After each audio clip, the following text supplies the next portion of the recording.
Well, let's go to more now on one of our other top stories and the impeachment of the US President Donald Trump. Let's just remind you of how that process works. The House will now agree on who will be the House managers or the prosecutors of that trial in the Senate. And then that trial will be overseen by the Chief Justice of the Supreme Court, and senators will act as jurors. At least 2/3, or 67 senators, need to vote guilty on at least one article of impeachment in order to have Donald Trump removed from office. And if this happens, the vice president becomes president. But that's unlikely, since the Senate is controlled by Trump's Republican Party. Well, Richard Pilds is from the Sudler family. He is the Sudler Family Professor of Constitutional Law at New York University School of Law, and he joins us now from New York. Richard, talk us through the rules here, because by my understanding, Nancy Pelosi doesn't actually need to send the articles of impeachment to the Senate. She could sit on them indefinitely. So what are the actual rules? Yes, so this is a very interesting development. There are rules that each part of the Congress sets for itself. The House has its rules, the Senate has its rules, and they can set whatever rules they want. The Constitution doesn't say anything about that.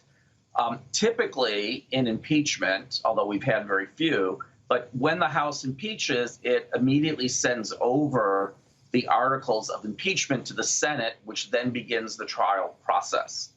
But here, what's going on is that Democrats want the Senate to call certain witnesses to testify at the trial.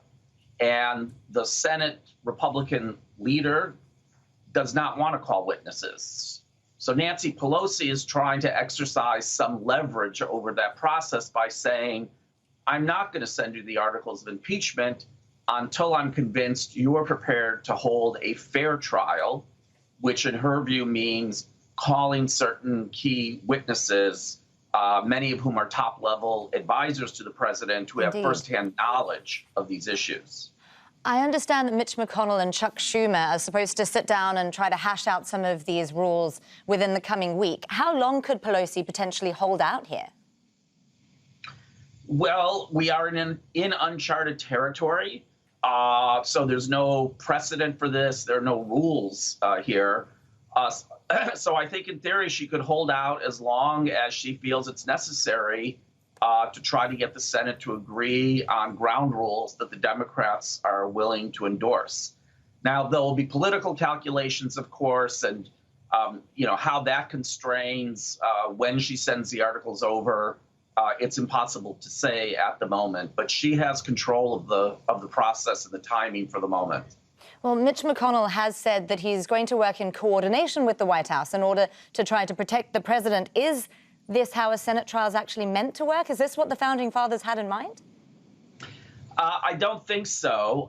And the reason is that when our Constitution was written, we did not have political parties. The framers of the Constitution didn't really anticipate the rise of political parties.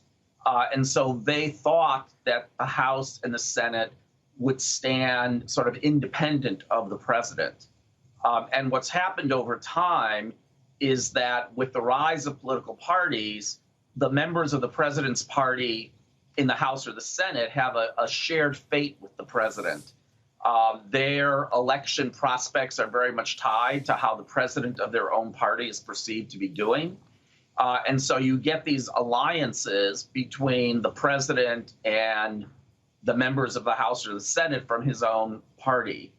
And that just simply was not anticipated by the framers. And it has all sorts of implications for how our system functions, very far beyond the impeachment context. Indeed, in an era of very bitter partisanship that we're seeing. Richard Pilds, the Sudler Professor of Constitutional Law at New York University, thank you for joining us on Al Jazeera. Thank you very much.